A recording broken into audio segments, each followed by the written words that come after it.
We're going to get the day started with a little thoughts on NFL free agency opening up this week, and then Kevin Clark's going to join us to go a little bit more in depth. So just a lot of football, especially with the Tuesday after the Sunday pod with Bill. Let's start with Kirk Cousins. All right, here's what we know. He's in Atlanta.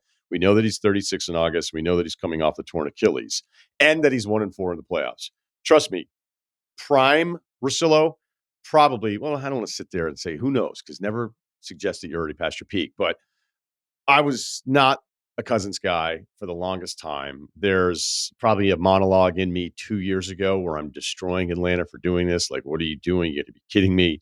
I would tell you that when you add up all the Kirk Cousins career earnings, he's just been great. Like, once he kind of got on track to get out of having a team control him, and then he was just like a real free agent as a starting caliber, top half of the league starting caliber quarterback. Like, that's just a whole new world. And that's why it was argued that you could guarantee the contracts. It would just be moving the math around. And if these quarterbacks ever got to like true free agency in their prime, especially with the new cap numbers, we'd be talking like historic numbers of guaranteed money. Ruling out that Deshaun Watson got all of that, but that transaction was obviously very, very rare for a bunch of specific reasons. So the headline's 4 years, 180. You're like, all right, well, there was probably competition. They had to kind of figure this out. It's really more like a 2/3 year deal. It's $100 million guaranteed, but that $100 million is with a $10 million roster bonus that happens in a couple years in 25 or the offseason of 26. So it's kind of like 90 million guaranteed. I've seen a couple different things here. It feels like it's just 100 million. And it seems like if it's a disaster after 2 years, they'll have paid Kirk Cousins the 45 million a year plus this roster thing that I think is going to happen anyway. And then if it's really good, they already have him in place, and then they can worry about it later on. Now he's going to be late 30s at that point. But the real issue here is just Atlanta. Now, as bad as the quarterback stuff for them has been, their quarterback drought isn't nearly as bad as some of these other teams. But that's what it feels like they did. Like, hey, let's just get this right. And if he's coming off an Achilles, and if he's 36 and he doesn't win in the playoffs, and he costs us like 90 to 100 million guaranteed, like whatever. Let's just do this. We just got this massive bump in the cap of the last 2 years. Desmond Ridder, 3rd-round pick, so not a massive resource wasted there. Taylor Heineke, and then Marcus Mariota. But that's all just 2 years past or post, I should say, of Matt Ryan. So you want to look through some quarterback droughts, like look at what Cleveland had gone through and the resources that they had used for years and years and years to understand the thinking behind actually giving Deshaun Watson all of that money. And this was still even less. The other part of it is the investments in who they've selected in the top of the first round the last 3 years. Bijan Robinson, 8th overall. Drake London, receiver, 8th overall. Kyle Pitts, tight end, 4th overall. They have to figure out who these guys are, and not having a quarterback that's at least serviceable, even if he's expensive and even if he's older and even if he's coming off a pretty serious injury, it actually makes a little sense. So I'm not going to open up the show today going like, I can't believe they did this, because I completely understand why they did it. All right, let's talk running backs. My numbers show that on Monday, 1, 2, 3, 4, 5, 6, 7, 8, 9 running backs signed contracts out of the gate. Does that mean running backs are back? Absolutely not. Because if you look at the total money that they're making here, this thing is going still, like, you thought the running back situation was going in the wrong direction for years. It's going in an even worse direction. Remember when they got together in like a Zoom call? Like, we need to figure this thing out. Here's a tip. The Zoom call did not work. I think it has way more to do, not so much teams prioritizing running backs. I think it was agents and the running backs going, we better take up whatever money we can get right now. I'm going to go through the guarantees. I don't have the full details of all 9 of the contracts here, so you're going to allow me a little creative math here. But if Saquon Barkley to Philly is for $26 million guaranteed, Josh Jacobs to Green Bay is 12.5. Tony Pollard, he's 3 years, $24 million. I don't have the guarantee number on that, so let me just say it's half, and I'm going to be nice because it's probably not even half for the guys that I'm guessing. Austin Eckler to Washington is $4.2 million guaranteed. DeAndre Swift to the Bears is $15.3. Devin Singletary's his thing is 3 years, $16.5 million. So let's call it 8.25. Zach Moss to Cincinnati, 2 years, $8 million.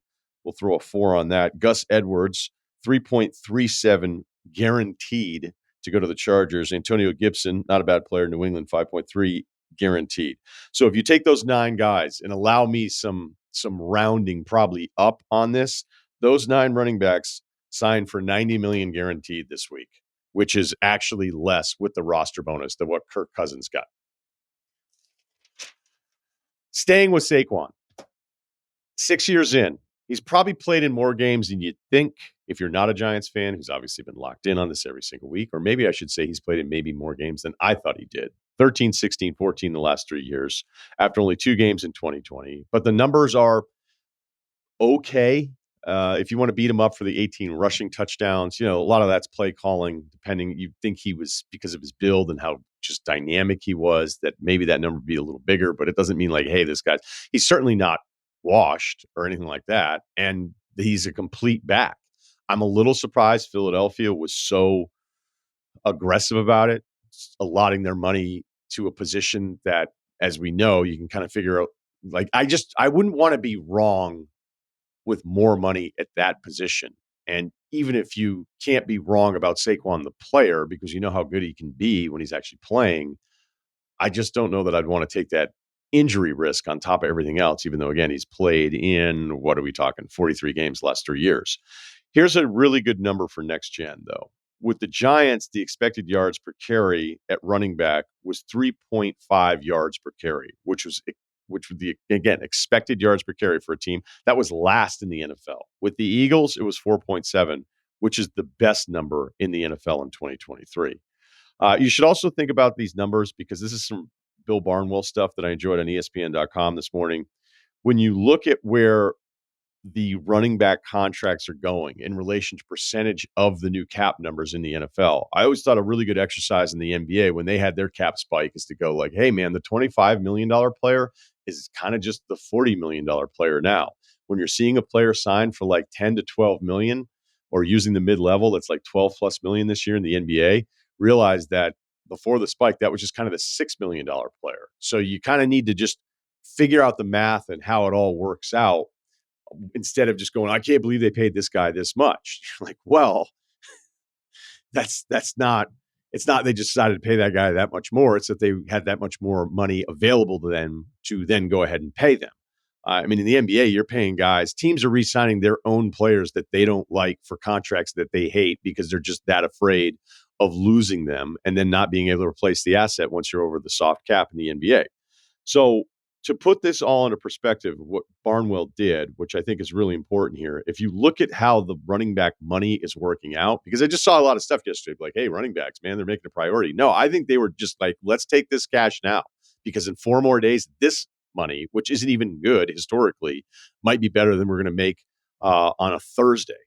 So if you go percentage of cap and try to use today's money with this, Adrian Peterson, we called him AP at ESPN, and then the Oklahoma people got really upset. I think there was an internal memo sent around ESPN at one point saying it's actually AD for all day, because that's what we called him in Norman. It's like, sorry, he's national property now.